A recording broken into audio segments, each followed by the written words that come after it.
driver of all of this. And I am entirely convinced of that the opposite is true. Not that sugar is healthy.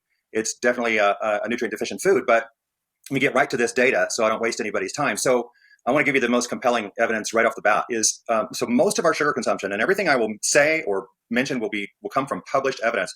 So all of our sugar consumption in the United States, which we've published and Stefan Guillenet has published, the increase came before 1922. So by 1922, we were already at 473 calories worth of sugar. And up to 1987, that barely changed. It went up to 497 calories. So, right, 24 calories difference, I think that. From 1920 to 1922 to 1987. Yeah, sugar consumption was a flat line. And you'll see the data if you bring this in this graph that I'll send you. But during that time, so we've looked at obesity, and obesity was 1.1% in men age 18 to 80 in the late 19th century. That's Scott Allen Carson's work. So then the next data was 1960 for obesity, which was 13%, 13.4 basically.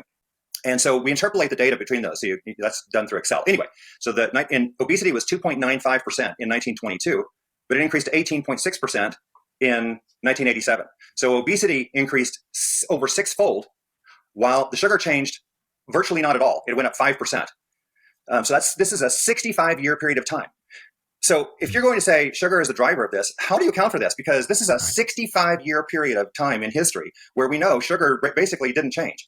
Now, it's gone up on either end of those years somewhat. We can get into more detail about that. So let's talk about the vegetable oil. So the vegetable oil introduced in the United States in 1866 has climbed all the way through 2010. So it went from 0 to 80 grams per person per day by 2010. And in 1922, the vegetable oil consumption was 78 calories per person per day. And that increased to 1987 to 497 calories. So just to kind of recap that data, we're talking about, if you type in with ChatGPT about seed oils, it says, oh yeah, the average person has about 20 grams. No, it's 80 grams, which is basically about, 1/3 of our calories, isn't it? We're almost at 25, 1/3 of our calories, which is about a half of a cup. No, is it a third of a cup? It's a lot of seed oils. Yes, it is. It's not this 20 grams. Between 1922 and 1987, sugar went up 5%. Vegetable oils went up 605%.